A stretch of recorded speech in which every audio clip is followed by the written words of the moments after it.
I love that. I've got some quick segments here just to get us to the 45. These will be used as kind of like little reels and stuff like that that we'll promote the episode with. I think you'll Okay. have fun with these. The first one's called "Did You Know?" Can you tell us something your fans may not know about you? Oh God. Do I have to? Well, you get to choose Oh, whatever it is. So I'm pretty transparent. I don't hold back. I really, if you want to know about me, I will tell you. I will tell you everything that I possibly can. But something they don't know about me. Well, I don't know if they. I don't know if they know that we. This is kind of serious, but we've had a foundation for wild horses. It's about to protect and preserve wild horses for a very long time, since awesome. about 2004. And I've been in a horse rescue since 1998. Yep. And we are, in fact, I just wrote a letter. You can see it on the Let 'em, our foundation is called Let 'em Run Foundation, LETEMRUN.org, letemrun.org. We'll I put just that in the wrote a description below for folks if they're interested. great thank you. And Yep. I have a letter on there that I wrote to President Trump recently. And there's been a little movement on that. About the letter will explain everything as we don't have time, Yep. but it's a really good idea to preserve and protect the wild horses that 88% of the voters want. 88% of us want to preserve and protect the wild horses. Project 2025 on page 528 on the last line wants to give Congress, must give Congress the ability to allow the Bureau of Land Management to dispose humanely of these animals. That's crazy. Wrong. Yeah, That's that's just crazy. wrong. Yeah. The people will go crazy because 88% of us, which 88% of us don't agree about anything else but No. breathing. No. So there, I'm on my soapbox for that. And So I they don't know may not about that. I know. think that probably less of us agree about breathing. I'm not sure. All right, next one's called Mount Rushmore. Who's on Lacy J. Dalton's Mount Rushmore of country women Oh, artists? the highwayman, bang, just the highwayman, right there. Yeah. Highwaymen. Okay, so for country artists, highwaymen. Perfect. Hmm. All right, my next segment is called What the Heck? This is 5 rapid fire questions. Just tell me the first thing that Oh pops into your God, brain. Number I have one, no brain. why do you think McDonald's doesn't serve hot dogs? I didn't know they didn't. Maybe they're very patriarchal. In Hawaii, women couldn't eat bananas. Okay. Number two, are you more of a hunter or a gatherer? Oh, I'm a total gatherer, and I have to be really careful not to be a hoarder. Yeah. I mean, really, I have to be very careful. I just cleaned out an apartment that I have on my house that I let friends live in sometimes, and they were hoarders. It took us, I don't know, two gigantic dump trucks. It's a small apartment, two gigantic dump trucks, and I don't know how many trips to recycle I made, at least 10, My wife with is my a car what she completely calls full. my wife is a self-described thrifting goblin. Goblin. Well, That's we'd get along. Your yeah, wife and I would be good yeah, friends because definitely, you can find anything you need in a thrift store. You don't, absolutely. you never pay retail. All right. Never pay retail. Number three. Do you have you written a song with a person's name in the title? Well, animals' names for sure. Oh yeah. Well, hmm. I don't think so. Okay. My, Old Blue dogs, of Hey, course, which tells you where my head is at. you said they're the best people on the planet, and I can't They are the disagree. best people on earth. Number four. Who is your hero? Oh, without any doubt at all, my favorite singer-songwriter, well, there are two really, but Chris Christopherson and Guy Clark are my two favorite, and I've had hits that have been given to me by people I love, songwriters I adore. But Chris Christopherson and Guy Clark were really the main influences on my writing. And also, oddly, early on, Dolly Parton. Dolly used to always include a moral message in her songs, Yeah. like Coat of Many Colors or Yep. Shatter My Image. Those early Dolly songs really turned me on because they weren't just yakking about romance. They were actually talking about how, how we feel and what makes us grow and what makes us more empathetic to other Yeah, people. incredible Unconditional love. songwriters, incredible Yeah. songwriters, and Dolly is just you talk about alien. I think she's alien. Like she's Oh, just she's definitely one of yeah, us. Yeah.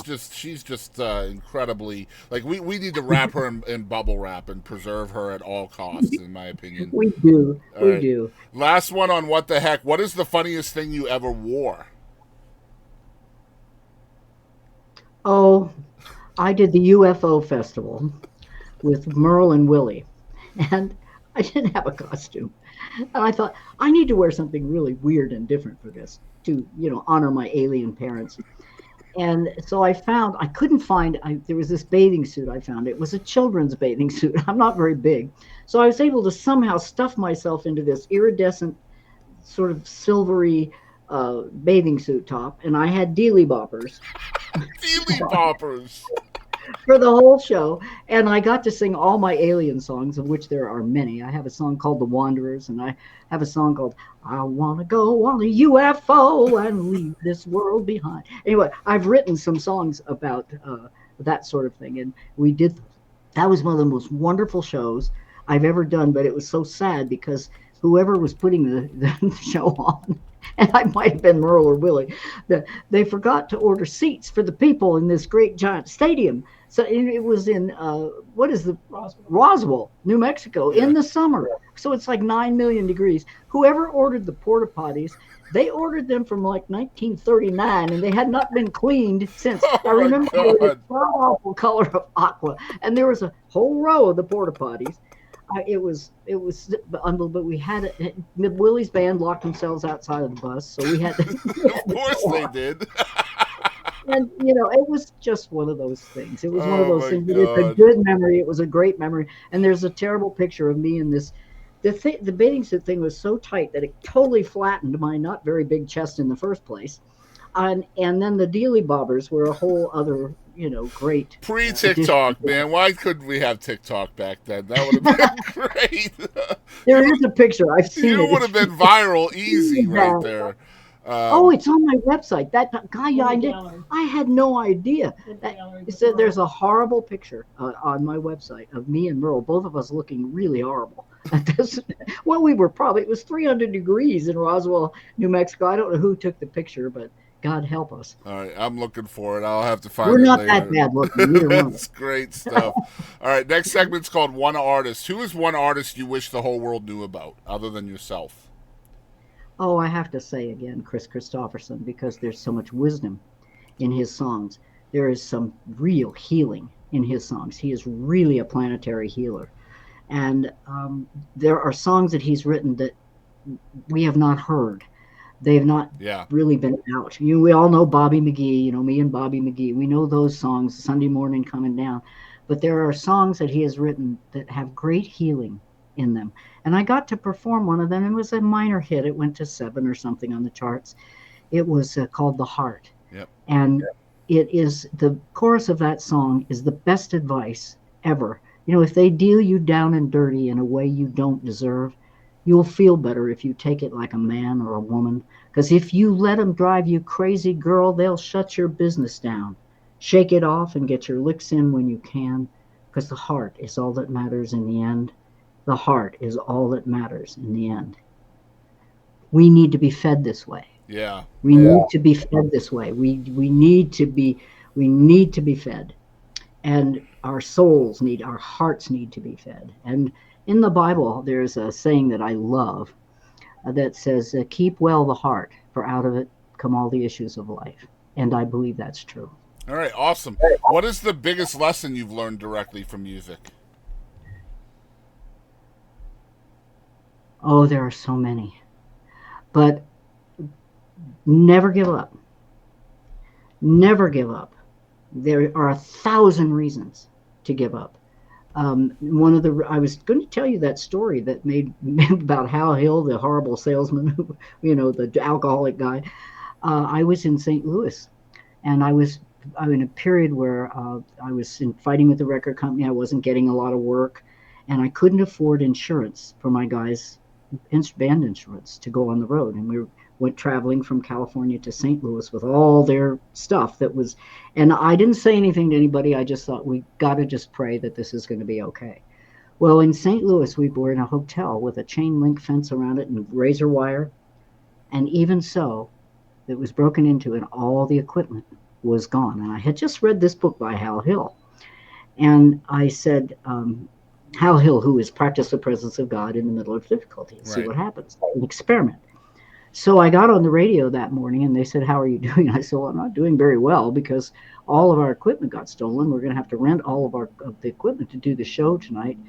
And but I'm just going to do what Hal Hill said. I'm just going to start praising the universe and thanking the universe for this, for whatever this challenge is. And I'm just going to keep doing that instead of thinking, oh my God, I'm going up. It was a scary thing because my guys' instruments were all there. And so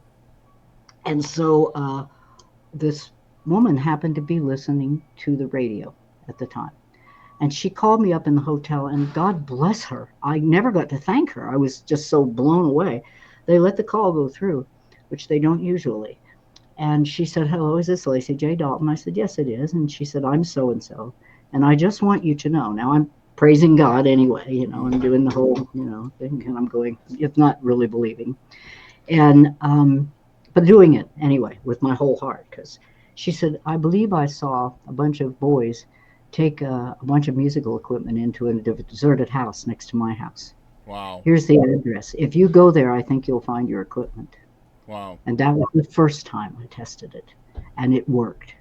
And I went, "Oh, okay, okay, maybe this is real. Maybe spirit is really personal. Maybe this is."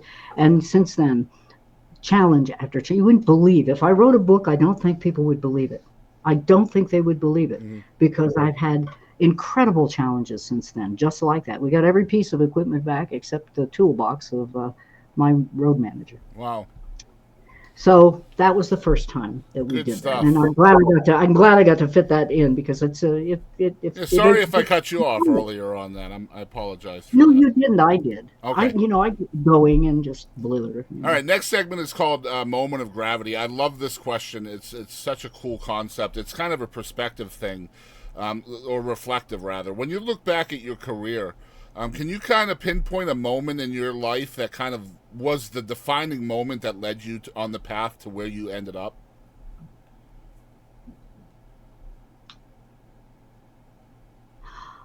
Oh, yeah. I made a little record in a garage in Santa Cruz, and I sent it to my old friend who was a very, very successful criminal attorney in LA. He was helping, I loved him because he was helping people get out of the Vietnam War, which I was very much opposed to. And I thought if I had a son at that time, I would have helped him get to Canada. Yeah. Not to diminish anything that anybody did in that war, because people gave everything. Yep. But I didn't think that war was necessary. I thought it was horrible, just a horrible decision that our country made to do that. And so I liked this man. David Wood was his name. And I sent him that record. And I had gotten married since he knew me. And my name back then, my married name was Jill Croston. Well, he didn't know me as Jill Croston. So he never listened to the record. And a year later, he was shaving and he put the record on while he was shaving. And oh, I know who that is. That's Jill. I get a phone call. He said, I'm coming up in my jet and I'm going to get you. And I'm going to bring you to LA. And I'm going to put you with the best musicians I can put you with in LA. And you're going to make, but you can't do any of that other stuff you do. You have to just do plain, crass country music. You have to do that. That's what you're going to do. Just nothing but country music. Come down here. That song, Crazy Blue Eyes. We're going to do that one, and we're going to do this one other one that we had. I said, all right. What do I get to lose? I'm a single mother. I have been widowed. I had a child to raise, and I didn't have a record deal. So he came up to San Jose and picked me up, and he got out of the. He was so funny. He fancied himself as Colonel Parker. He got out of the. And this is my friend, this getting people out of Vietnam War, normally in a T-shirt and jeans. He's in a white suit with gold jewelry and white loafers with little gold things on them. He had changed because of his success. He was very successful. He was the one who prosecuted. I think he was a prosecuting attorney on the uh, Hillside Strangler case and some big Okay. cases in Yeah. LA. And he knew everybody. And he was my first. He became my first manager. And for somebody who had never done it, I have to say he did the most amazing job. He really had never ever managed anybody, and we're probably not really great friends now, but he actually did a wonderful job, and he really worked his butt off and got me a very good start in country music. And that with that song "Crazy Blue Eyes," when we released it to all the record companies, we had offers from every major Yeah. record You ended company. up with Columbia, right? We did, but we even had an offer from Mick Jagger. Wow. And we often wondered, but CBS moved faster to do it. Mick was in the middle of a divorce to Bianca, and he was not on top of that, but they were.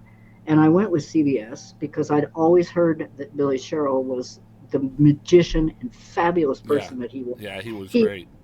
he was an amazing. I'm so grateful to have had him for a producer because he was not only a great producer, he was a great human being So you and a could not wonderful. possibly know this, Lacy, but you just named my next segment. You said I was so grateful. My next segment is called Grateful. What are the three things you are most grateful for?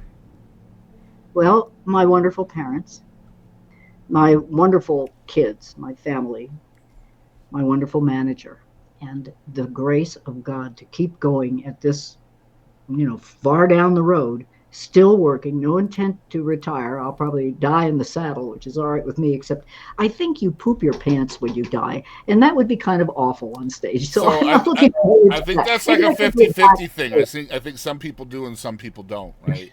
So Oh, there's a chance. Well, yeah, okay. there's a better than average chance that you won't poop your pants when you die. So all right, last one. This might be the hardest one for you to answer. Maybe not Oh, though. This is called "Who Do You Think You Are?" Who is Lacey J. Dalton? well, I'm not sure that I'm entirely human.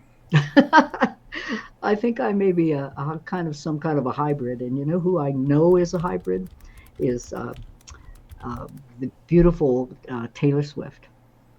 I never forget touching that child's hand, and I don't think it's a thing about music. I think it's about her energy. She has the most beautiful energy. I love Taylor Well, Swift so much. I couldn't even name one of her songs. I couldn't. Not I've heard them, but I couldn't remember. I can't. That's not what I loved about her. Yeah, I touched her. She was sitting up. We shared a dressing room at the International Songwriters Awards, and my friend Tom Schuyler was getting an award for 16th Avenue. I went back to sing 16th Avenue, and she was sitting up on this speaker, and she said hi, and she reached down to me. She said, "I'm Taylor Swift." And she took my hand. This was before she was ever any yeah. big person, but everybody loved her. And the minute I touched her, I felt something I've never felt from another human being. One of the most beautiful light feelings. That girl is made of light. I don't care what anybody says about her. I won't believe it because that is a beautiful, and I believe she's a hybrid.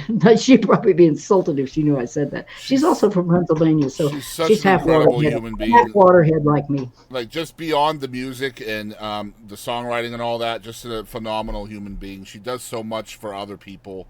Um, Unbelievable. so much grace in that girl as well. I mean, I don't know. I don't understand how people can meet her energy with hate. I just never understand it, and it Well, is what's so different if there is she's very different from them, yeah, and people are afraid of what's different. agreed. You know, until they grow a little more, have another couple lifetimes, maybe 12. And I don't know if you heard the news today. The big news is that Travis and Taylor got engaged this morning. Oh, good, Yeah, good. Well, so may God bless their so funny union. that you mentioned her name today of all days. So that's pretty cool.